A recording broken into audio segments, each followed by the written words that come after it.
জয় তারা জয় মা তারা, জয় বাম জয় মা তারা।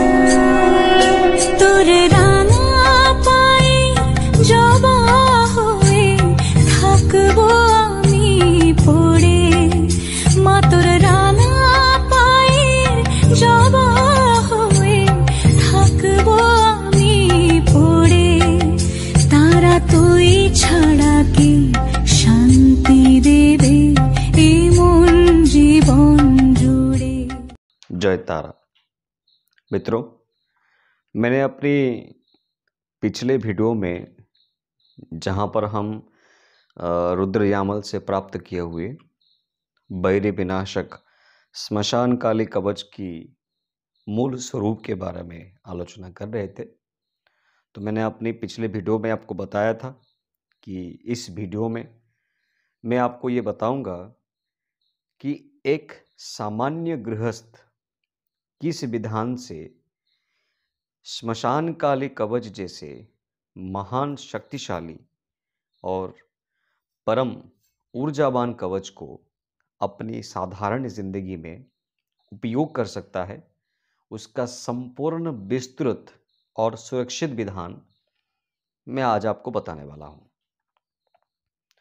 मैंने अपने पिछले वीडियो में की अंतिम भाग में ये भी बताया था कि हमको स्मशान काली कवच जैसे ऊर्जावान कवच को अपनी निजी जिंदगी में प्रयोग करने के लिए उसकी ऊर्जा के स्तर के साथ हमारे मानसिक और शारीरिक ऊर्जा के स्तर को समान स्तर पर लाना पड़ेगा। तो मैंने ये भी बताया था कि कुछ ऐसे विधान हैं, हमारी ऋषि महाऋषियों के द्वारा निर्मित कुछ ऐसे विधान हैं जो एक साधारण मनुष्य के लिए बहुत ही सहज उपाय से स्मशान काली कवच की शक्तियों को प्राप्त करने की मार्ग को सुगम कर देता है। तो हम सीधे उसी तत्व में आएंगे कि वो ऐसा क्या विधान है जिसके जरिए हम स्मशान काली कवच से अपनी शक्ति को प्राप्त कर सकते हैं। तो सबसे पहला नियम जो है, मैं ये साधारण गृहस्थ के लिए बता रहा हूँ। अगर कोई तांत्रिक है, कोई अपनी गुरु परंपरा से इसको प्राप्त किया हुआ है, अघोरी है, मतलब संसार से विरक्त है, तो ये विधान उनके लिए नहीं है, क्योंकि उनको जो अपनी पूर्व गुरु परंपरा से प्राप्त हुआ विधान प्राप्त हुआ है, ये उन्हीं के लिए सहज और सुलभ है। तो उनका विधान अलग होता है और गृहस्थ लोगों का विधान अलग होता है। तो सबसे पहला नियम, स्मशान काली कवच की आराधना या साधना जिन गृहस्थों करना चाहते हैं, ये आपके लिए ये वीडियो है। अगर आप उस कवच को प्रत्यक्षीकरण करना चाहते हैं तो सबसे पहला नियम आपका ये है कि भगवान शिव का आपको पूजा करना पड़ेगा। भगवान शिव ही वो शक्ति हैं जो महाकाली जैसे उग्र शक्तियों को नियंत्रण में कर सकते हैं, और सिर्फ वही ही कर सकते हैं। ब्रह्मांड पर कोई ऊर्जा कर ही नहीं सकता। इसका मूल स्वरूप तो आप सारे मंदिरों में देख ही रहे हैं, जहां पर काली जी की मूर्ति है उनके ठीक नीचे भगवान शिव की है। इसका मतलब ये होता है कि भगवान शिव ही उग्र शक्ति, महाकाली जैसे उग्र शक्तियों को रोक सकते हैं या उनको नियंत्रित कर सकते हैं। तो जब आप स्मशान काली कवच जैसे उग्र ऊर्जाओं को अपने शरीर में उसका निर्माण करने वाले हैं, तो सबसे पहले आपको महादेव की आशीर्वाद की बहुत ज़रूरत है। बिना उनके आशीर्वाद या अनुमति से आप इस मार्ग पर आगे ही नहीं जा पाएंगे। तो कैसे प्राप्त करेंगे? क्या वो विधान है जिसके जरिए भगवान शिव की आशीर्वाद आपके ऊपर तुरंत हो जाए? देखिए, भगवान शिव जी को आशुतोष कहा गया है। आशु का मतलब होता है सामान्य, जिसको आप बहुत ही कम बोल सकते हैं। हम साधारण भाषा में बोलते हैं बहुत ही सामान्य।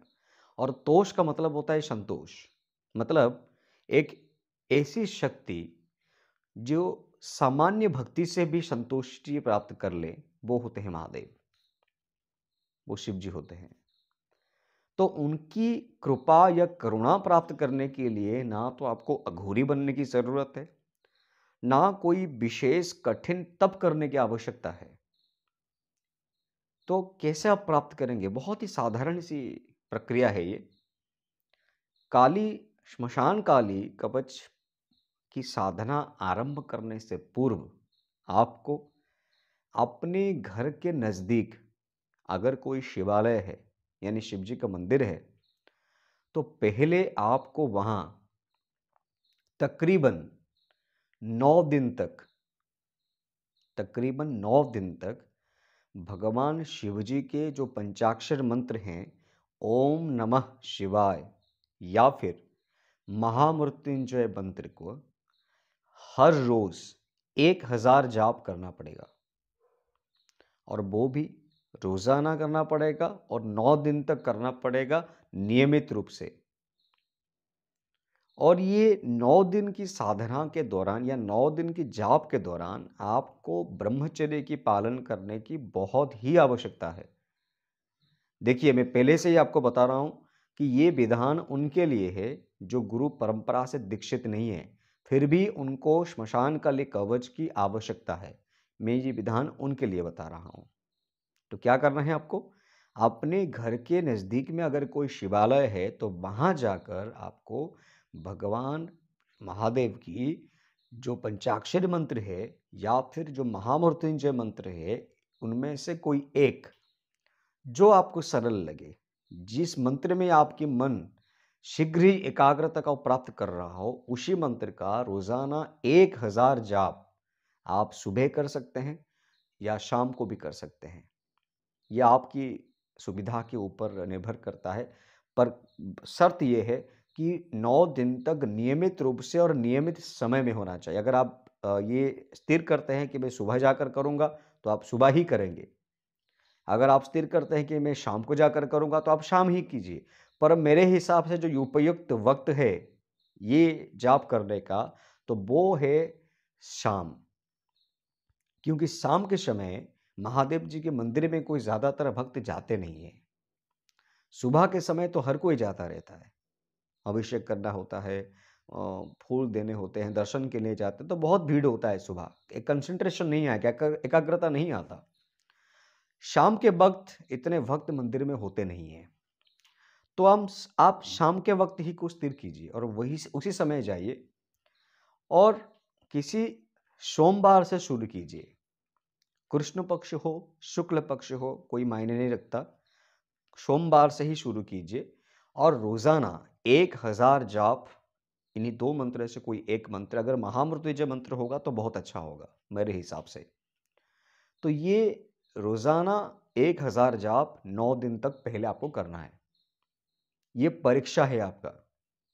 अगर आप 9 दिन तक इनमें से कोई एक मंत्र का जाप रोजाना रुद्राक्ष की माला से 1000 जाप कर सकते हैं या कर लिए, तो यकीन मान के चलिए उसके बाद जब आप स्मशान काली कवच की साधना करेंगे, वो आपका कभी खंडित नहीं होगा।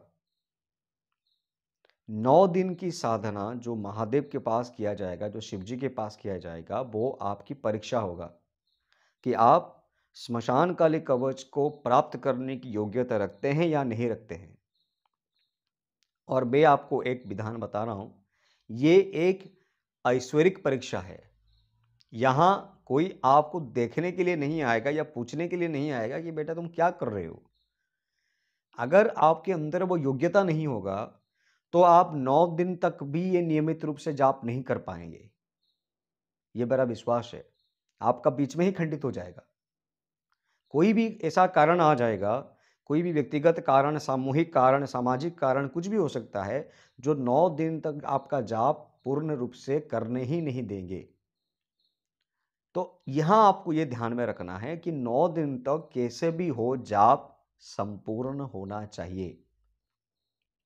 और इसके लिए क्या होता है, विद्वान जन जब जाप करना शुरू करते हैं ना, तो विद्वानों लोग कहते हैं कि आपको संकल्प के साथ करना चाहिए।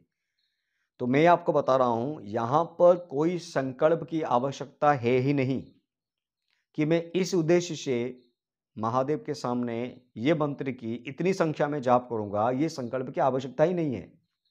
बस आप मानसिक रूप से शिव जी से प्रार्थना करें कि हे प्रभु, मैं जिस उद्देश्य में यहाँ जाप कर रहा हूँ वो उद्देश्य ये है मेरा कि आपकी करुणा मेरे ऊपर आ जाए, आपका आशीर्वाद मुझे दीजिए, ताकि मैं अपने जीवन से सारी समस्याओं का समाधान कर सकूं। बस यही प्रार्थना करना है, कोई संकल्प की आवश्यकता है ही नहीं। यहां पर संकल्प ही नहीं चाहिए और वैदिक तांत्रिक कोई भी रीति से संकल्प नहीं करना है आपको। बस मानसिक स्तर में भक्ति लाइए, मन में निष्ठा लाइए और एकाग्रता के साथ शिव जी के लिंग के ऊपर ध्यान को केंद्रित करके या शिव जी की कोई भी मनोहर मूर्ति को ध्यान में रखकर आपको ये जाप 9 दिन तक कंटिन्यूअसली करना पड़ेगा। अगर आप कर लिए, आपका 9 दिन का जो समय वो पूरा हो गया, तो यकीन मान के चलिए आगामी समय में जब आप स्मशान काली कवच की साधना आरंभ करेंगे तो वो कभी खंडित नहीं होगा। यह था आपका पहला नियम।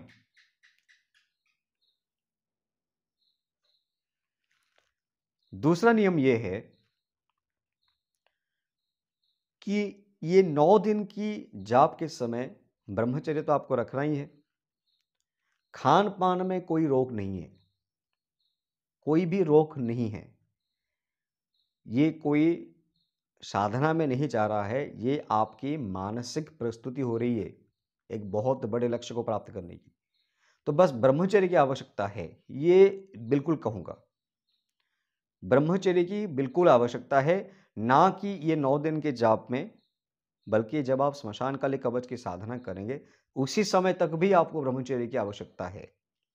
अभी जिंदगी में इतना बड़े बड़े समस्या है तो 1-2 महीने की ब्रह्मचर्य तो हम धारण कर ही सकते हैं, ऐसा मेरा मान्यता है। बाकी आपकी जो मानसिक स्थिति है आप उसी के हिसाब से व्यवहार कीजिए। पर साधना का पहला जो नियम है वो है ब्रह्मचर्य। और साधारण तौर पे बता रहा हूं, तांत्रिक की जितने भी साधना होती हैं तंत्रोक्त में, पंचमाकार की साधना को छोड़ के बाकी जितने भी साधनाएं हैं सब में ब्रह्मचर्य अनिवार्य रूप से नियमित नियम रखा गया है। इसका पालन हर कोई करता है। वो हर कोई तांत्रिक साधक जो आप विशेष लक्ष्य की प्राप्ति के उद्देश्य से साधना कर रहा है और उसको ब्रह्मचर्य की पालन करने को कठोर निर्देश मिलता है। चाहे वो गुरु परंपरा से हो तो गुरु देते हैं, अगर वो स्वयं वो साधना कर रहा है तो वो उसकी मानसिक स्तर पर भी ये करना ही पड़ेगा। तीसरी बात, ब्रह्मचर्य का मतलब ये नहीं है कि आप सिर्फ शारीरिक तौर पर काम वासना से दूर रहते हैं पर मानसिक स्तर पर आपकी काम वासना चलती रहती है। ये ब्रह्मचर्य में नहीं आएगा। फिर ये एक प्रकार का ढोंग हो गया कि आप ऊपर से साधु बन रहे हो और अंदर रावण है। ऐसा नहीं होना चाहिए।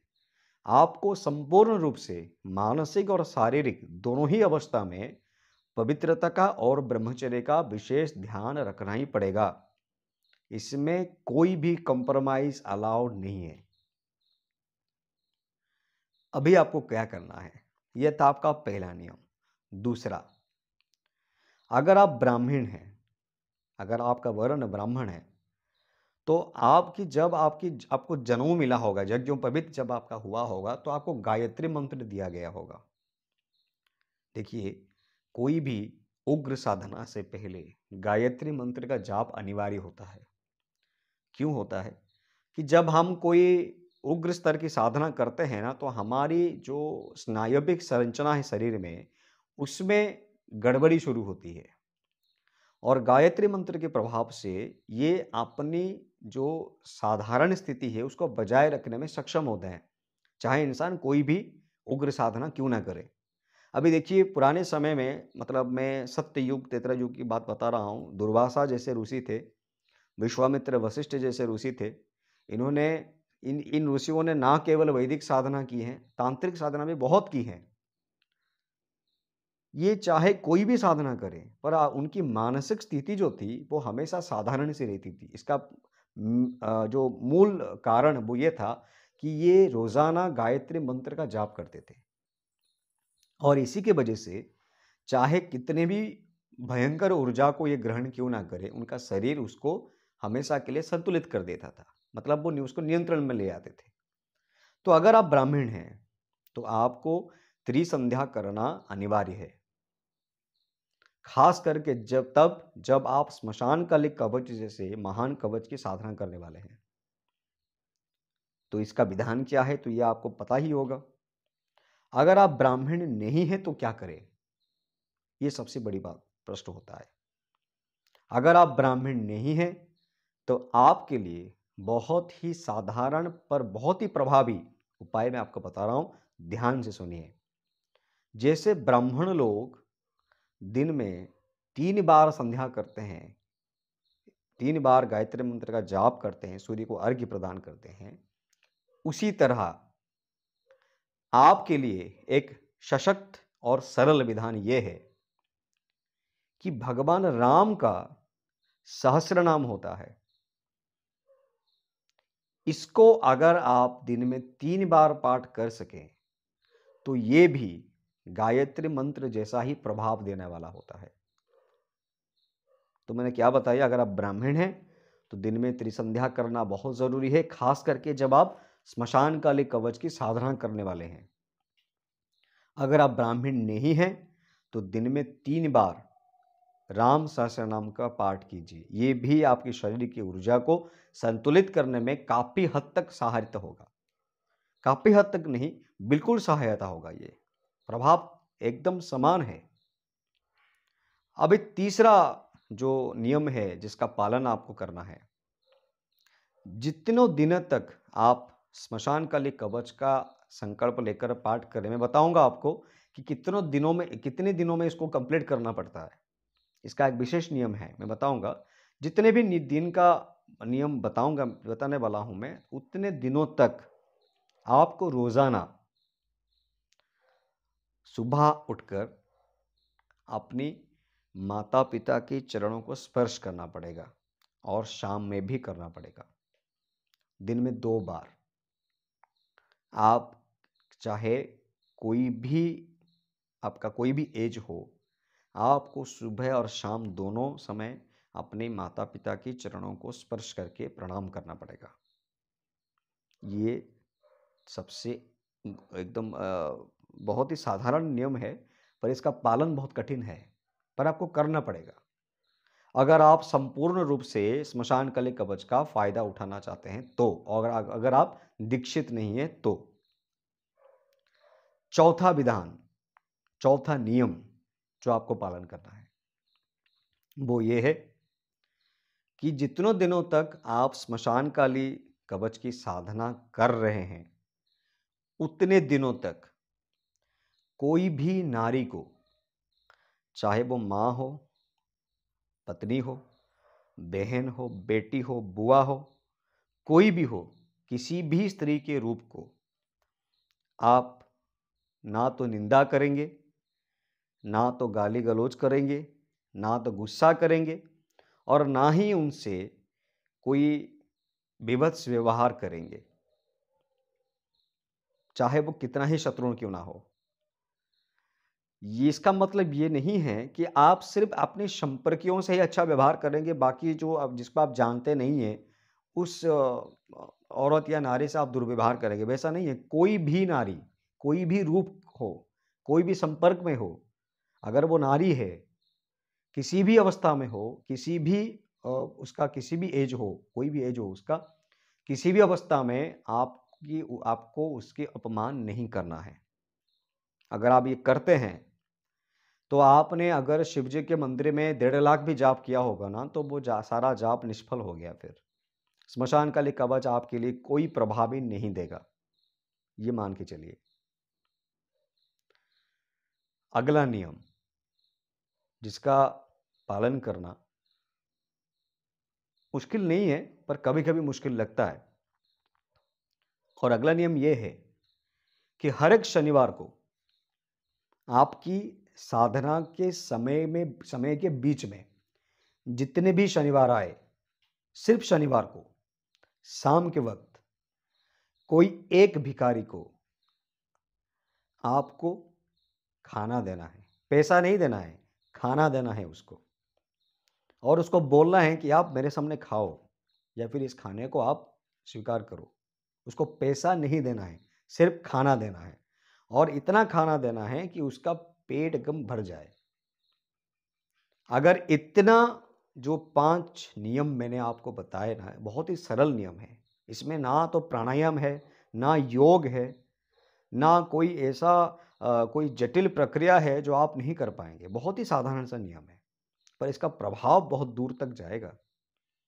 अगर आप इतना कर सकते हैं तो अगली स्तर पर आपकी आरंभ होती है स्मशान काली कवच का मूल अभ्यास। तो जो 5 नियम मैंने बताए, मुझे लगता है कि वो बिल्कुल आप इसको कर पाएंगे। अगर कर पाते हैं तो ये आपके लिए बहुत अच्छा होगा।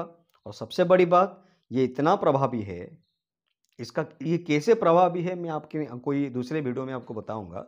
पर बस याद रखिए, अगर आप दीक्षित नहीं है और स्मशान काली कवच से फायदा उठाना चाहते हैं तो आपको ये 5 नियम का कठोर रूप से पालन करना पड़ेगा। तब तक करना पड़ेगा जब तक आप स्मशान काली कवच को सिद्ध ना कर दे। अगर ये नियम अपनी पूरी जिंदगी में भी आप करते हैं ना तो बहुत अच्छा है। आपकी पुण्य की शक्ति बढ़ती जाएगी और स्मशान काली कवच की शक्ति और बढ़ती जाएगी। माँ की कृपा अनंत रूप से और निशर्त आपके ऊपर होने लगेगा। कोई आवश्यकता नहीं है कि आपको गुरु परंपरा से ही दीक्षित होना चाहिए, वैसा कुछ नहीं है। आप इसी नियम से भी आप उतनी ही शक्ति प्राप्त कर सकते हैं जितनी एक दीक्षित प्राणी प्राप्त कर रहा है।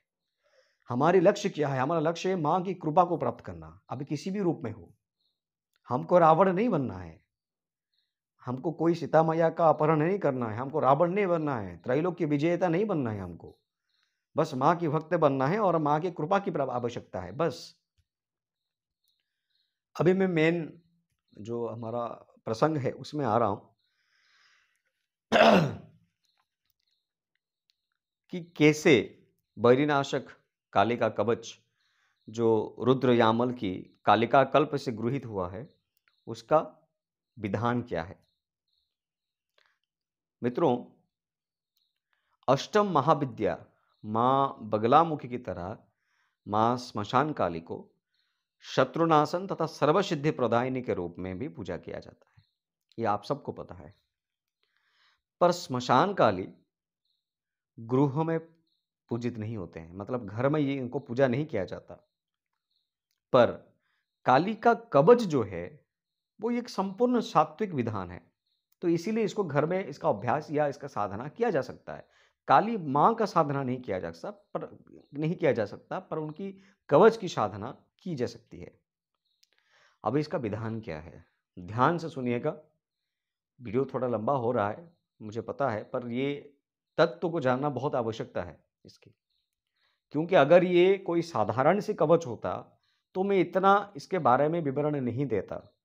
ये कवच इतना प्रभावी है, अगर इसका मूल स्वरूप में या मूल रूप में सही तरीके से इसको इस्तेमाल नहीं किया गया या इसकी साधना नहीं की गई, जो साधक जो इसका प्रयोग करने वाला है या साधना करने वाला है ना, ये उसका भी अंत कर देता है।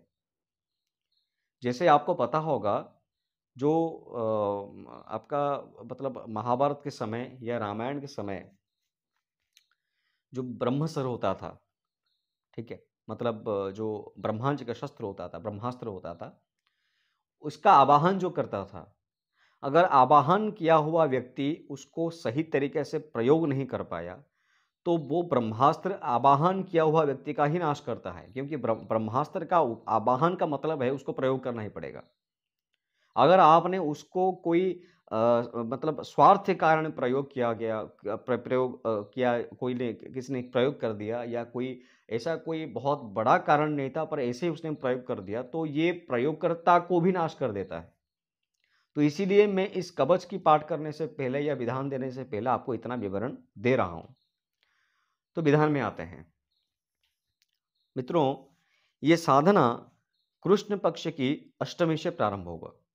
ध्यान में रखिए, सिर्फ कृष्ण पक्ष की अष्टमी, शुक्ल पक्ष की अष्टमी नहीं, कृष्ण पक्ष की अष्टमी से ही प्रारंभ होगा और ये 9 दिन की साधना है, 21 दिन का नहीं है, ठीक है। ये सिर्फ 9 दिन की साधना है। अब ये 9 दिन में ये काले कवच का मतलब यही कवच का 1008 आवृत्ति होना चाहिए। अभी जब 9 दिन में आप 1000 पाठ की आवृत्ति करेंगे तो एक दिन में आपको 112 पाठ करना पड़ेगा, जो बिल्कुल बहुत समय लगेगा इसमें। पर ये उसका मतलब ये काली स्मशान काली कवच को सिद्ध करने का सबसे सरल और सशक्त विधान है जो गृहस्थ के लिए है। अभी इतना समय तो देना पड़ेगा, आप इतने बड़े शक्ति के आवाहन कर रहे हैं तो उसको तो समय देना पड़ेगा ना। तो क्या करना है आपको, जैसे कि मैंने बताया कृष्ण पक्ष की अष्टमी से ही प्रारंभ होगा और ये 9 दिन में हो, 9 दिन में इसकी साधना को मतलब समाप्त किया जाएगा और रोजाना आपको 112 पाठ करना है। और अंतिम दिन जो है मतलब 9th डे में, 9वां दिन जब होता है आपका, तो इसी कवच से की मंत्र से 1008 आहुति देना पड़ेगा। कोई भी तंत्रोक्त कवच हो, वैदिक कवच हो, श्लोक हो, स्तोत्र हो, अगर आप इसकी सिद्धि करना चाहते हैं तो आपको 2 चरण में इसकी सिद्धि करनी पड़ती है, सिर्फ 2 चरण में। क्या होता है वो, जितनी आवृत्ति उसका करना है वो आपको पूरा करना पड़ेगा और उसका यज्ञ करना पड़ेगा, उसका आहुति देना पड़ेगा।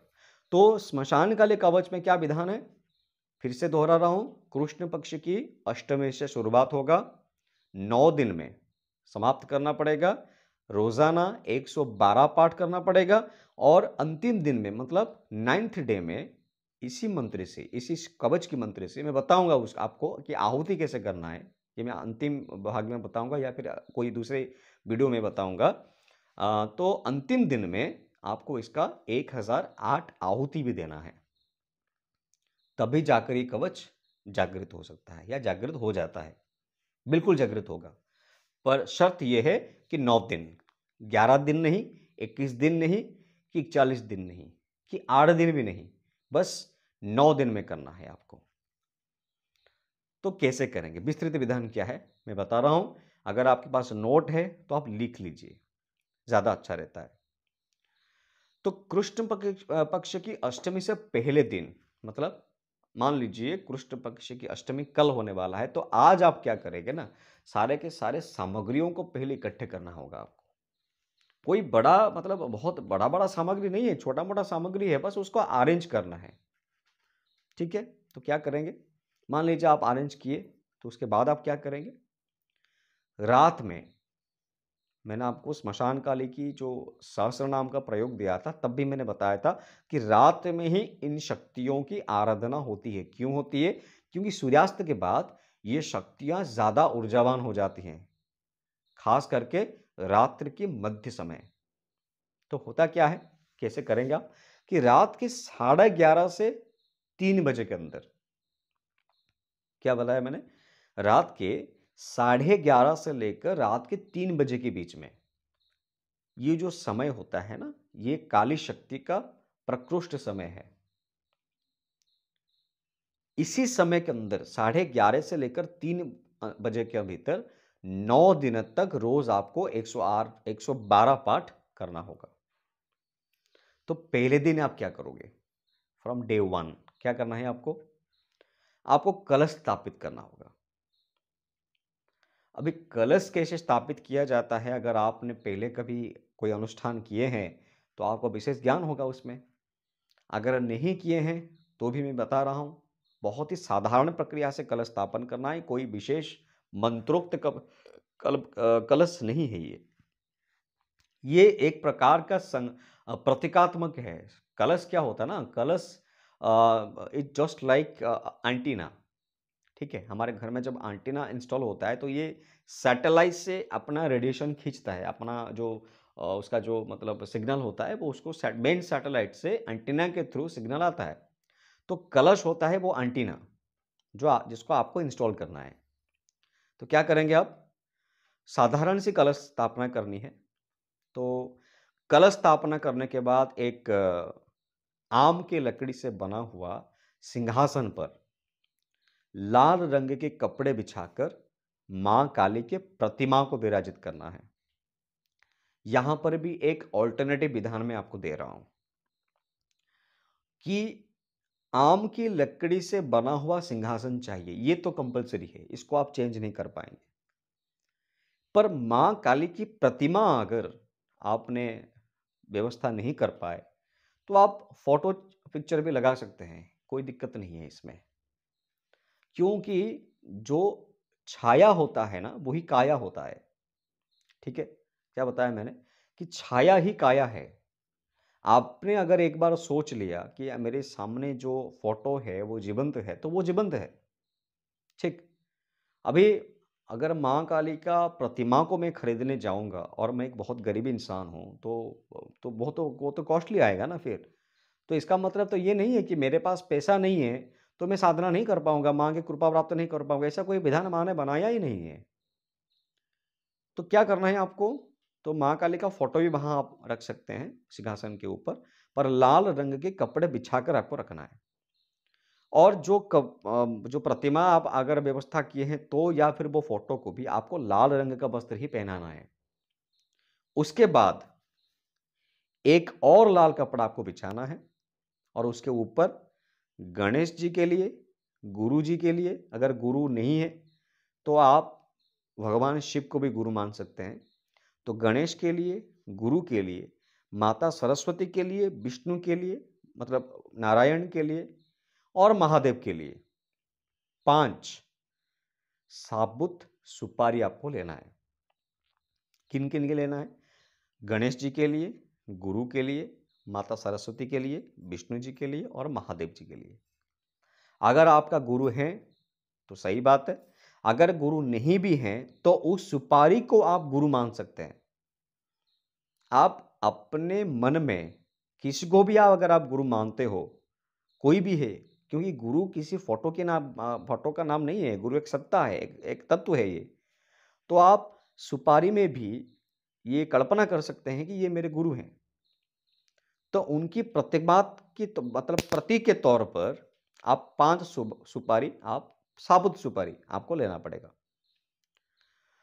तो फिर उसके बाद क्या करेंगे ना, गणेश जी का ध्यान करते हुए कुछ साबुत चावल को कपड़े पर डाल दीजिए। जो कपड़ा आपने सामने बिछा उन पर डाल दीजिए और सुपारी को मौली से लपेटकर चावल के ऊपर रख दीजिए।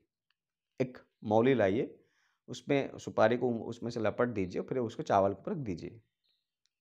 उस यही विधान को आपको मतलब इसी विधान से आपको अपनी गुरु को, सरस्वती माँ को, विष्णु जी को और चारों को इसी विधान से मतलब मौली से लपट कर चावल के ऊपर आपको प्रतिष्ठा करना है सुपारियों को। ठीक है, यहां पर एक बात मैं आपको बता रहा हूं, ज्यादातर विद्वान ये कहते हैं, मैंने सुना है कि माँ स्मशान काली माँ का ये साधना है, मतलब कवच की साधना है, तो जो साधक होगा उसको काला कपड़ा पहनना चाहिए। ठीक है, आप ये नियमों को पालन नहीं करेंगे। काला कपड़ा उनके लिए हैं जो संसार से विरक्त हैं, मतलब अघोरियों के लिए, तांत्रिक सन्यासियों के लिए जिनका संसार ही नहीं है, ये उनके लिए नियम है, गृहस्थ के लिए नहीं है। तो आप अगर साधारण गृहस्थ हैं तो आप काला कपड़े का व्यवहार बिल्कुल मत कीजिएगा, ये विनाशकारी है आपके लिए। कवच की सिद्धि हुआ है या नहीं हुआ है वो बात की बात है, तो पहले आपके जो सांसारिक जीवन है वो नष्ट हो जाएगा। ठीक है, तो आप ऐसा ये साधना में काले रंग के कपड़े का इस्तेमाल आप नहीं करेंगे, ना तो खुद पहनेंगे, ना माँ को या किसी जो बाकी जो 5 आपने जो सुपारी व्यवहार किया हुआ है वहां पर आप लगाएंगे, ऐसा कुछ नहीं करेंगे आप। ठीक है, सबसे जो मूल विधान है, जो ये तो साधारण सा विधान है, हर कोई साधना में इसको पहले किया जाता है। अभी इसमें जो मतलब स्वतंत्र प्रकार का विधान ये रखा गया है स्मशान काली साधना में, वो मतलब कवच की साधना में, वो ये है कि माँ काली के बाएं तरफ, ठीक है, सफेद सरसों को डालें। डालें मतलब बिखरे नहीं, एक जगह पर उनको जमा कीजिए और उसके ऊपर एक मिट्टी के दीपक रखिए।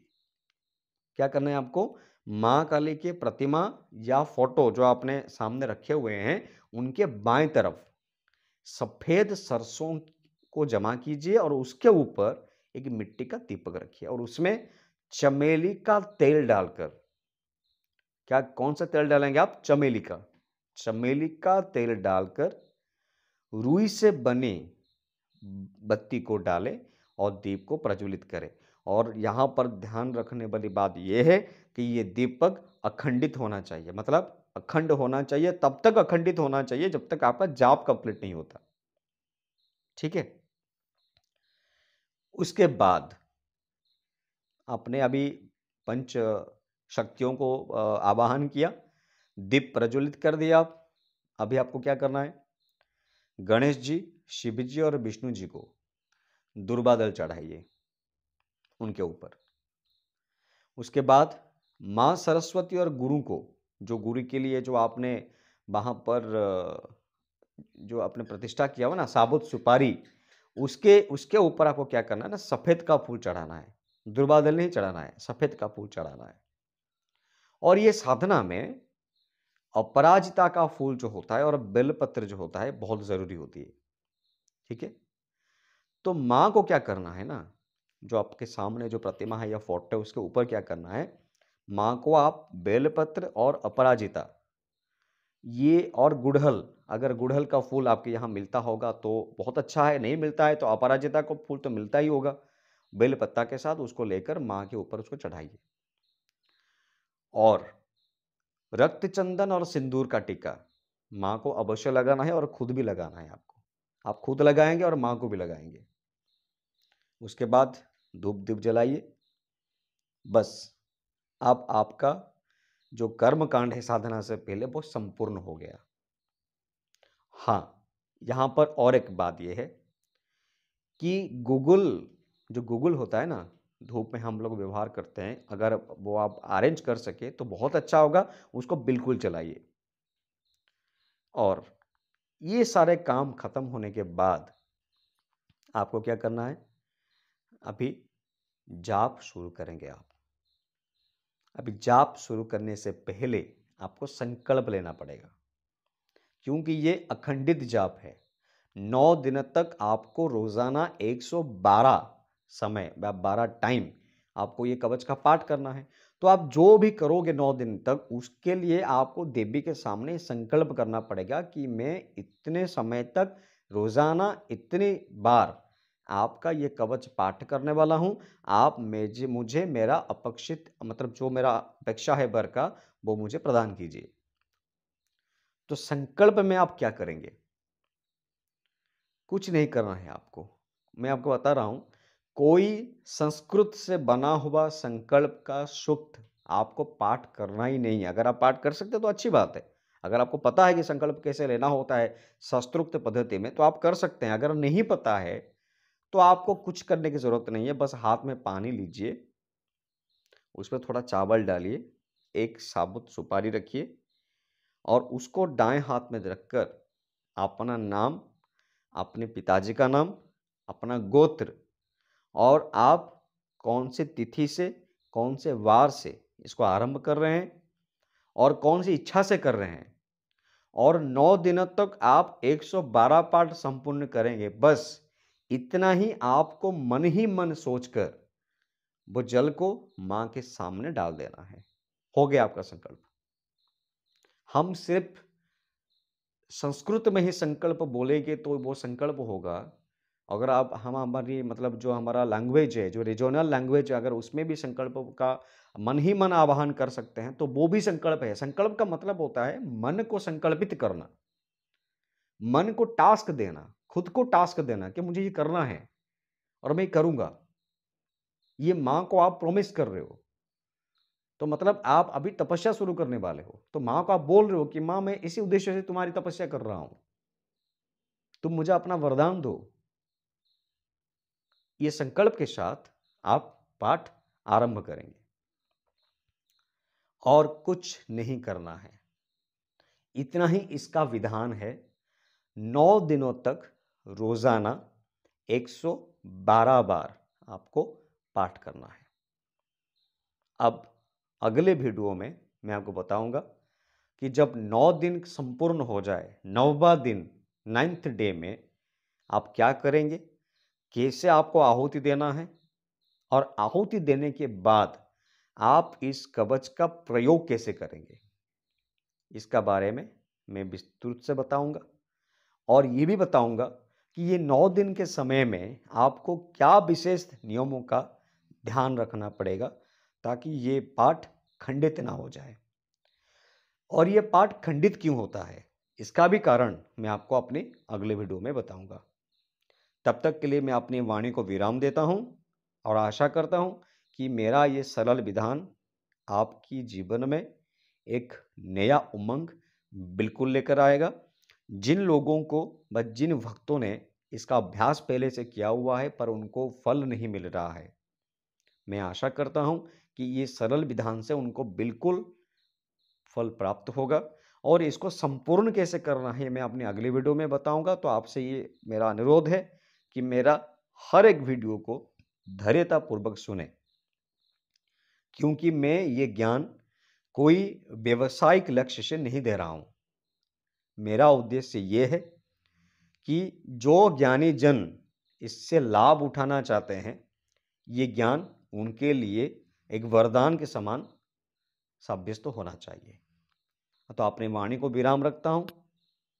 जय मां, जय गुरु।